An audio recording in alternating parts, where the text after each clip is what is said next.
समंदर की लहरें हैं अंदर, फिर भी कुएं के जल जैसा शांत हूँ। बुझते दिए जैसे फड़फड़ाने वाले क्या उकसाएंगे मुझे, मैं तो ज्वालामुखी समेट कर भी यूं खामोश हूँ। नमस्कार साथियों, ग्वालवंशी जीएस सेंटर में आप सभी का स्वागत है।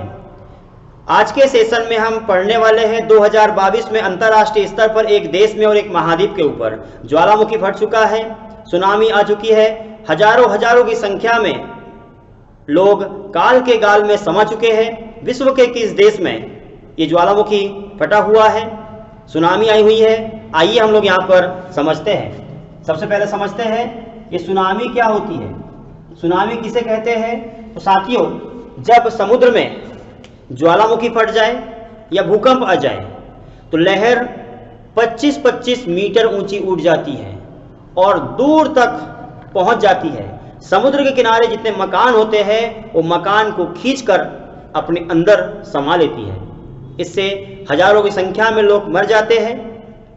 सुनामी यानी समुद्र की ऊंची ऊंची लहरों का उठना, दूर दराज तक पहुंच जाना और वापस लोगों को लेकर के खींच के अंदर अपने आप में समा लेना, यही सुनामी कहलाती है। साथियों, विश्व के किस देश में सुनामी आई हुई है, ये देखिए 2022 में इस प्रकार से ग्लोब बनाया 0 डिग्री भारत देश। यहाँ पर एक महासागर है, इसका नाम है प्रशांत महासागर।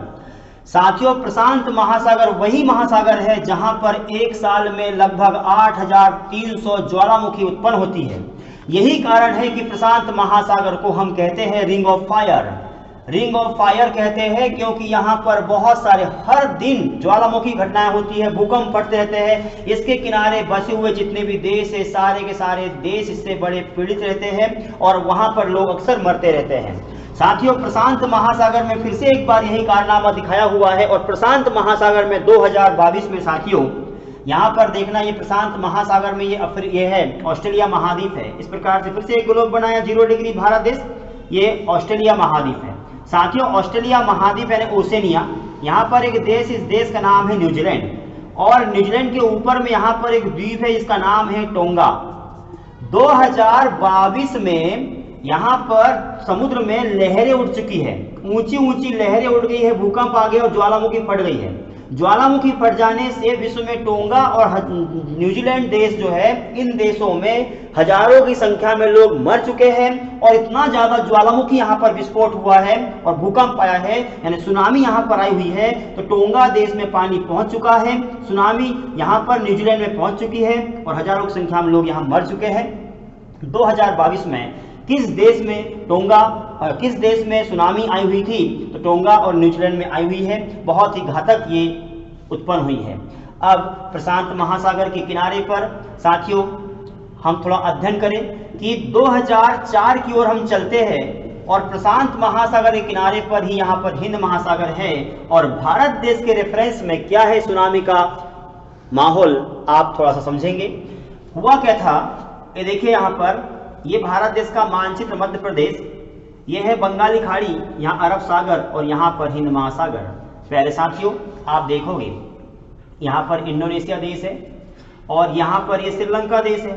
तो 2004 में इतना भयंकर सुनामी आई हुई थी, विश्व की सबसे खतरनाक सुनामी, विश्व की सबसे भयानक सुनामी, जिसमें लगभग 18 लाख लोगों को समस्या उत्पन्न हुई थी। इससे संकट उत्पन्न हुआ था। 18 लाख, भैया 1 2 4 10 नहीं, 18 लाख लोगों को समस्या उत्पन्न हुई थी और जिसमें 5 लाख लोग मारे गए थे। इतनी बड़ी संख्या में लोग मारे गए हैं, आसान नहीं है।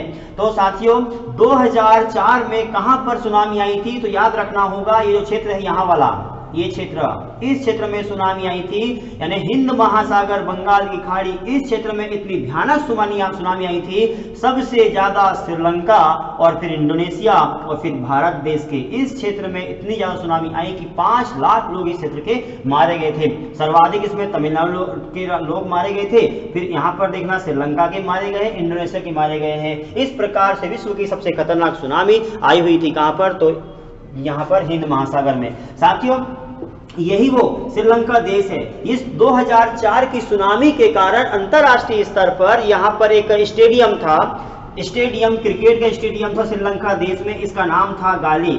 गाले स्टेडियम, ये गाले स्टेडियम काल के गाल में समा गया था, क्योंकि यह जैसी यहाँ पर सुनामी आई तो सुनामी आई आकर के उसने पकड़ा स्टेडियम को और चल बेटा मेरे साथ उठा के उसने समुद्र में ले जाके फेंक दिया। इतने सारे लोग इसमें मारे गए थे गाले स्टेडियम में। साथियों वहीं पर हम बात करें श्रीलंका देश में एक और ट्रेन थी, उस ट्रेन का नाम था मतारा एक्सप्रेस। जो माँ तारा एक्सप्रेस था, तारा माँ मम्मी माँ तारा एक्सप्रेस थी, जो कि कोलंबो से लेकर के मतारा के बीच में श्रीलंका में जा रही थी। और साथ ध्यान देना होगा, कोलंबो से निकल के मतारा के बीच में जा रही थी और जाते हुए साथियों इसमें 1700 लोग बैठे हुए थे। आप सोच सकते हैं इनकी जिंदगी कहाँ गई। 2004 का समय है, श्रीलंका देश में कोलंबो से मतारा के बीच में जाने वाली मतारा एक्सप्रेस जो है वो पलट गई और इसमें 1700 लोग समुद्र में डूब गए हैं। आप सोचो क्या भयानक सुनामी आई हुई थी। तो साथियों 2004 की सुनामी खतरनाक सुनामी थी और भूकंप आया हुआ था। भूकंप क्या होता है, रिक्टर स्केल पर 6 रिक्टर से यदि ज्यादा है, तीव्रता इसकी 6 से ज्यादा है तो ये बहुत ज्यादा हानिकारक होता है।